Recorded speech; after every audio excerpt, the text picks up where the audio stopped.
sommes Lynn et Stéphane. Bienvenue à Passion, Road Trip et Overland.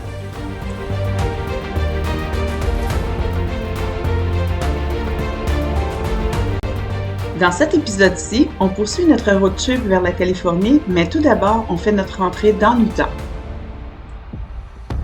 On fera découvrir des endroits peu communs, mais qui sont fantastiques pour y faire de l'overlanding et bien sûr du boondocking.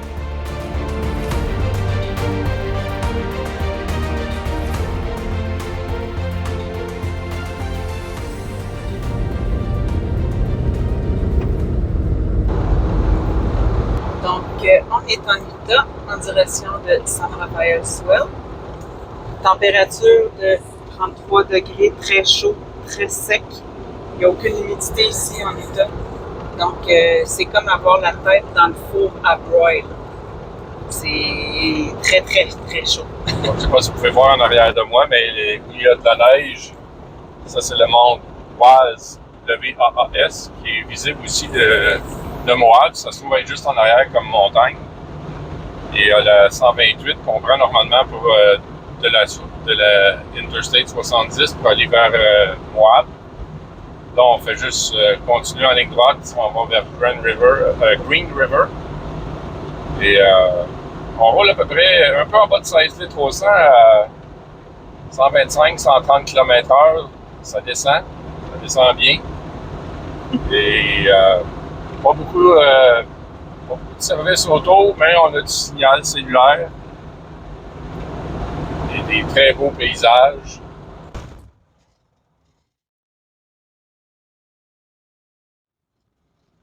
San Rafael Swell, c'est un grand dénivelé qu'on peut dire qui est dans le centre-sud de l'Utah. C'est à peu près à 1h30 de Moab.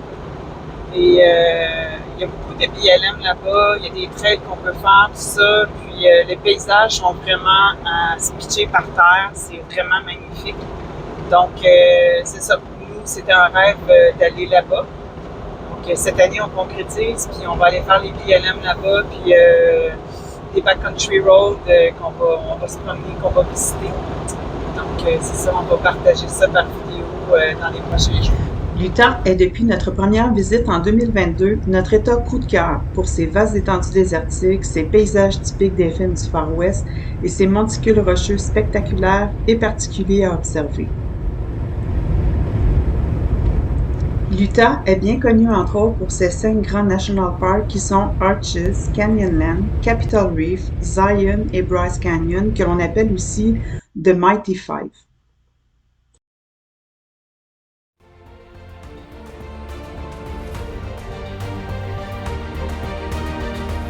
Mais l'Utah offre bien plus que ces 5 grands attraits touristiques. Son immense territoire, c'est le paradis pour les sentiers hors route et l'overlanding en BLM.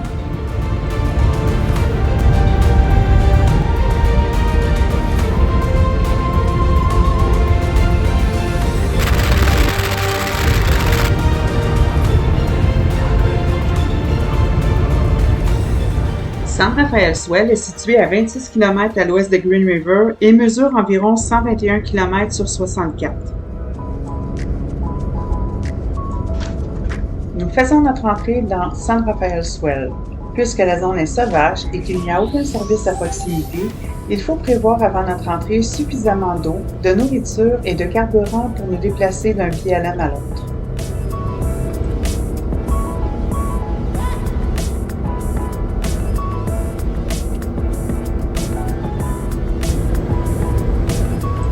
Sa formation géologique s'est formée il y a entre 60 et 40 millions d'années et les crues éclairs qui sont courants dans cette région érodent la couche sédimentaire des roches des vallées, des canyons, des mesas et des badlands et lui donnent un aspect spectaculaire.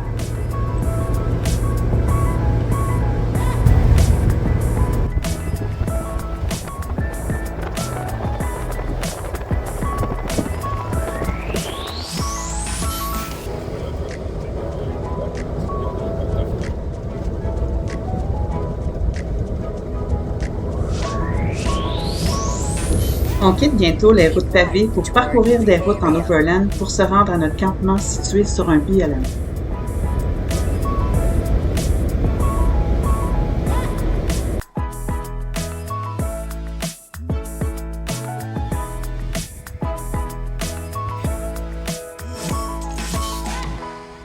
Lors de nos road trips, notre priorité est de voyager en toute sécurité. C'est pourquoi nous avons continuellement avec nous notre commutateur GPS. Celui-ci fait savoir à nos proches par satellite nos positions GPS au fur et à mesure de nos déplacements. C'est un outil de voyage indispensable à avoir sur nous dans les endroits reculés et hors réseau au besoin en cas d'urgence. Lors de notre entrée dans les sentiers hors route, communément appelés les Dirty Roads, Stéphane abaisse l'air dans les pneus afin qu'on soit plus confortable pour les déplacements.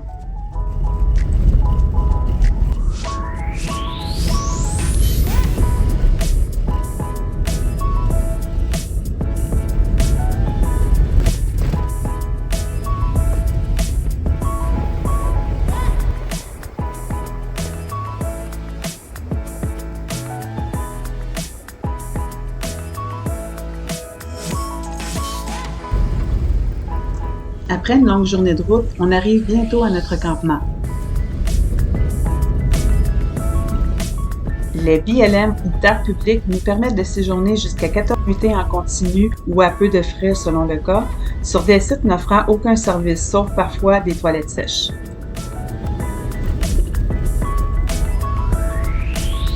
En haute saison, il faut prévoir arriver tôt, puisque plusieurs BLM fonctionnent de façon premier arrivé, premier servi. Le camping en BLM Swinging Bridge n'offre que le service de toilettes sèches. Le site est toutefois spectaculaire. Il nous offre à notre grand bonheur quelques heures pour nous permettre de profiter de l'ombre. Il est important de prendre connaissance des panneaux informatifs à l'entrée de chaque BLM. Celui-ci donne des informations importantes sur l'endroit.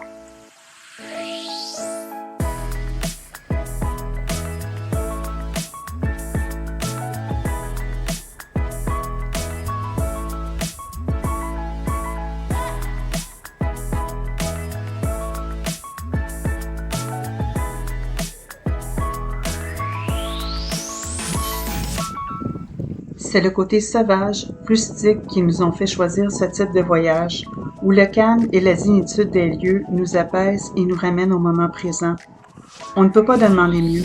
Quand on nous demande ce que c'est l'Overland, ben c'est tout simplement ça. Il n'y a pas de mots pour le décrire. Il faut le vivre.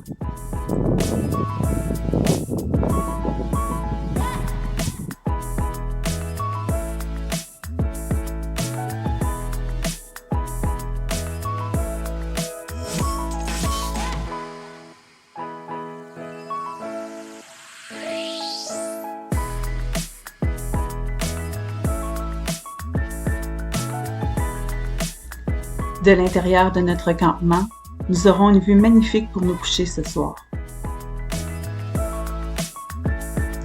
On se lève tôt en matinée pour aller découvrir une autre partie de San Rafael Swell. Pour vous décrire en gros San Rafael Swell, c'est des heures infinies de sentiers hors route qui serpentent tantôt dans des canyons, tantôt sur des hauts plateaux, qui nous offrent tous et chacun des prises de vue incroyables, qui nous laissent souvent sans mots et même nous émeut. Ces paysages-là, ils viennent nous chercher jusque dans le fond de nos tripes, et c'est peu dire.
qui est super intéressant à San Rafael Swell, outre le paysage qui est grandiose à observer, il y a toutes sortes de choses à voir, dont aussi notamment le Buckhorn Wash. On retrouve des pétroglyphes qui représentent des humains et des animaux qui ont été réalisés par des peuples indigènes indiens. Ça fait plus de 2000 ans. Donc, les gravures, on les retrouve sur des parois rocheuses et il y a des panneaux explicatifs de ces pétroglyphes-là et du site. Donc, c'est vraiment intéressant à visiter.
On va voir des traces de dinosaures.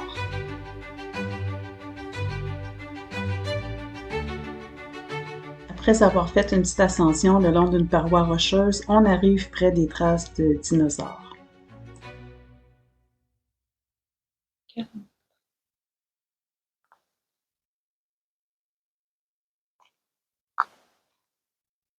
Un tripode. Mets ta main à côté. Ou un pied, ouais. C'est un petit.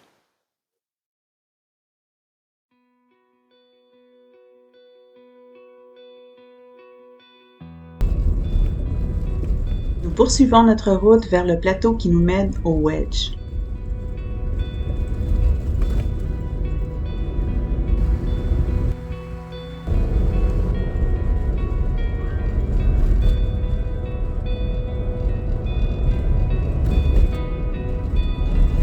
On est rendu dans les Wedge Recreation Area en Utah.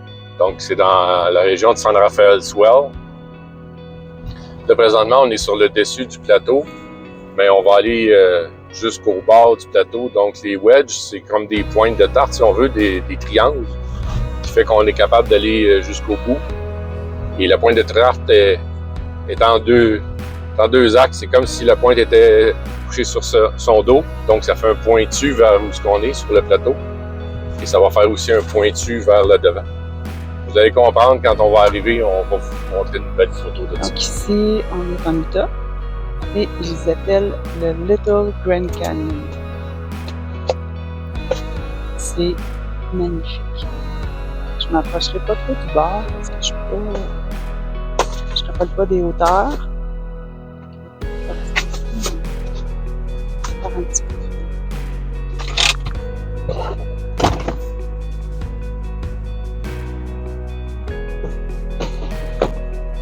Donc, ici, on est dans un National Public Land.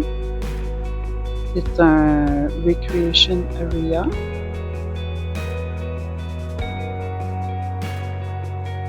C'est bon pour le hiking, c'est bon pour se promener en véhicule tout-terrain. C'est vraiment super.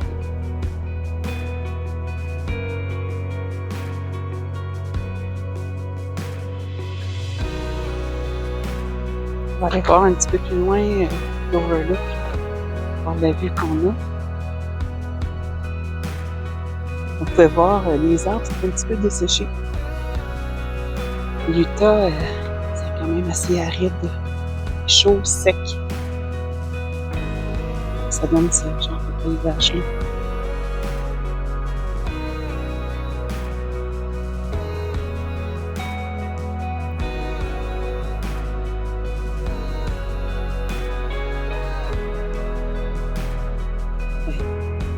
C'est pas beau ça? Tu sais, tu peux voir en bas.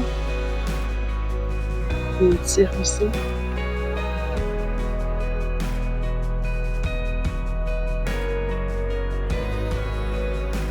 Il est quand même assez haut. Je sais pas combien de pieds qu'on est ici. Je fais des recherches et je vous expliquerai dans une autre vidéo.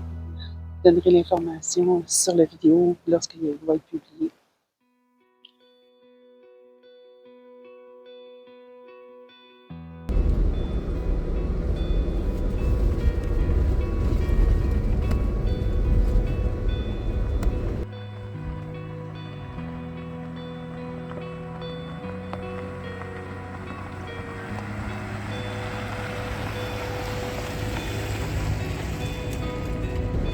Nous sommes présentement à la recherche d'un magnifique endroit pour pique-niquer pour le dîner.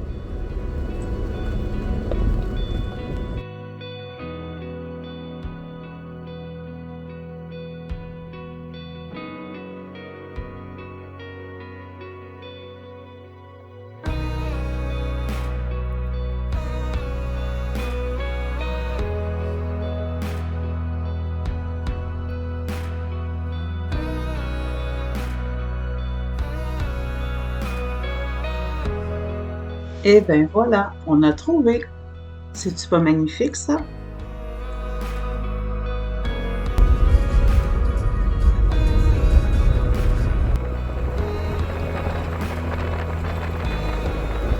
Soyez des nôtres dans notre prochaine capsule où nous poursuivons nos aventures dans les BLM en Utah. Vous aimez le contenu de nos vidéos? N'oubliez pas de vous abonner à notre page YouTube, c'est gratuit. Vous serez à l'affût de nos prochaines vidéos. Aimez, commentez et partagez autour de vous pour nous faire connaître. Merci.